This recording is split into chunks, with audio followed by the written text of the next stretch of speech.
Hi guys, welcome to my YouTube channel. അപ്പോൾ ഇന്നത്തെ എൻ്റെ പരിപാടി എന്താണെന്ന് വെച്ച് കഴിഞ്ഞാൽ ഇത് കണ്ടോ, ഇതൊക്കെ ഈ വീട്ടിലെ ഒരു കുരിപ്പിൻ്റെ പരിപാടിയാണ്. അപ്പോൾ ഇതൊക്കെ നമ്മളിന്ന് ക്ലീൻ ചെയ്യാൻ പോവാണ്. അപ്പോൾ അടിപൊളിയായിട്ട് വീടിന്ന് വൃത്തിയാക്കി ഇടാനാണ് നമ്മൾ ഇന്നത്തെ വ്ളോഗ്. എന്താണെന്ന് വെച്ച് കഴിഞ്ഞാൽ ഫുൾ ക്ലീനിങ് ആണ്. അപ്പോൾ നമുക്ക് നേരെ വ്ളോഗിലോട്ട് പോവാം.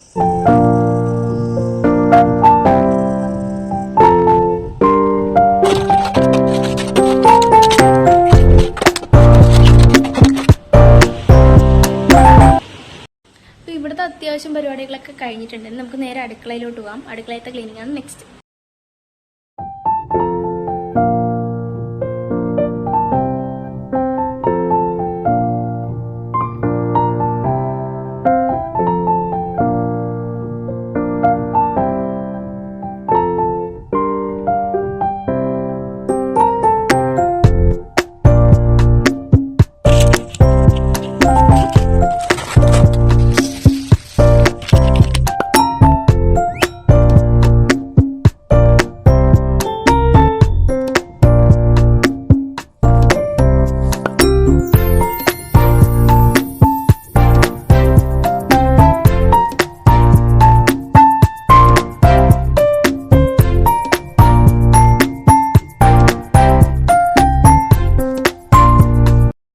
അത്യാവശ്യം പണികളൊക്കെ കഴിഞ്ഞ് ഫോൺ നോക്കി ഇരിക്കാമെന്നിരിക്കുമ്പോൾ കെട്ടിയാൻ്റെ ഫോണിൽ ഉപ്പുമാവും ചിക്കൻ കറിയും കഴിക്കാൻ തോന്നുന്നു.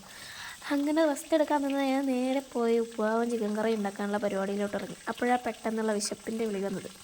അങ്ങനെ ഉപ്പുമാവിന് റെഡിയാക്കി വെച്ച് അരിഞ്ഞ് വെച്ച് പച്ചക്കറിയൊക്കെ എടുത്ത് നേരെ വെജിറ്റബിൾ നൂഡിൽസ് ഉണ്ടാക്കാമെന്ന് വിചാരിച്ചു കേട്ടോ. അങ്ങനെ ടൊമാറ്റോ സോസും സോയാ സോസും ബാക്കി പച്ചക്കറിയൊക്കെ ഇട്ട് നൂഡിൽസ് വേറെ തന്നെ വേവിച്ചെടുത്ത് അതിനകത്തോട്ടിട്ട് മിക്സ് ചെയ്തെടുത്തു കേട്ടോ. ഒരു സൈഡിൽ കൂടെ കുറച്ച് ചിക്കൻ എടുത്ത് വേവിക്കാൻ വെച്ചു. അത് അലങ്കരിച്ചിടാനുള്ള സമയമൊന്നും കിട്ടില്ല, കാരണം അത്രമാത്രം വിശപ്പുണ്ടായിരുന്നു. അങ്ങനെ അതൊക്കെ റെഡിയാക്കി വെച്ച് ചിക്കൻ ഫ്രൈ ആയി കഴിഞ്ഞു കേട്ടോ. അപ്പോൾ നമ്മുടെ നൂഡിൽസ് റെഡി ആയിട്ടുണ്ട്. അങ്ങനെ അതൊക്കെ എടുത്ത് കുറച്ച് നേരം എടുത്ത് കഴിച്ച് കഴിഞ്ഞപ്പോഴത്തേക്കും കെട്ടുവാൻ വരാൻ സമയമാവാനേ. അങ്ങനെ നേരെ പിന്നെ ഉപ്പുമാവിൻ്റെ പരിപാടിയിലോട്ട് പോയി.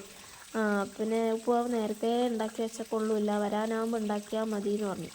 ചൂടോടെ കഴിക്കാനാണ് രസമെന്ന് പറഞ്ഞിട്ട് അങ്ങനെ നേരെ ചിക്കൻ കറി ഉണ്ടാക്കാമെന്ന് വിചാരിച്ചു. അങ്ങനെ ചിക്കൻ വറുത്ത എണ്ണയിൽ തന്നെ ഉള്ളി ഇട്ടു കേട്ടോ. ഉള്ളി ഇട്ട് നല്ല രീതിക്ക് വഴറ്റിയെടുത്ത് കുരുമുളകും ഇഞ്ചി വെളുത്തുള്ളി അരച്ചെടുത്ത്, വെള്ളം കൂട്ടാതെ കുറച്ചൊരു തുള്ളി വെള്ളം കുറച്ച് വെളിച്ചെണ്ണയും കൂട്ടി അരച്ചെടുത്ത കേട്ടോ.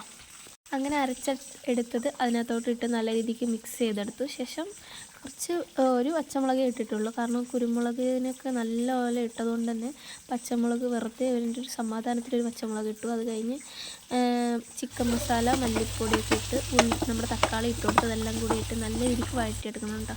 ഇട്ട് ആവശ്യത്തിന് ഉപ്പൊക്കെ ഇട്ട് കുറച്ച് വെള്ളം കൂടെ ഒഴിച്ച് മസാലയൊക്കെ റെഡിയാക്കി എല്ലാം നല്ല രീതിയിൽ പാകത്തിനായതിന് ശേഷമാണ് നമ്മൾ ചിക്കൻ ഇട്ട് കൊടുക്കുന്നത് കേട്ടോ.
അങ്ങനെ അച്ചു വന്നു കേട്ടോ. 4 ദിവസം കൂടിയിട്ടായിരുന്നു. പക്ഷെ പണിയുടെ ഓരോ തിരക്ക് കാരണം എനിക്ക് അവനോട് നേരെ മിണ്ടാനും പറയാനും പറ്റില്ല. എനിക്കുള്ള ഡിമാൻഡ് നിനക്കാ ഡിമാൻഡ് എന്ന് പറഞ്ഞാൽ അവൻ്റെ തലയിൽ ഓരോന്ന് വലിച്ച് കാര്യം ഇട്ടതിന് ശേഷം നേരെ ഫുഡും വെച്ച് എൻ്റെ വീട്ടിലോട്ട് പോയിട്ടാണ്. അങ്ങനെ അവിടെ കുറച്ച് നേരം വർത്താനമൊക്കെ പറഞ്ഞിരുന്നു. ഞങ്ങൾ നേരെ തിരിച്ച് വീട്ടിലോട്ട് വന്ന് കിടന്നുറങ്ങി. അപ്പോൾ ഇത്രയേ ഉള്ളൂ. ബായ്.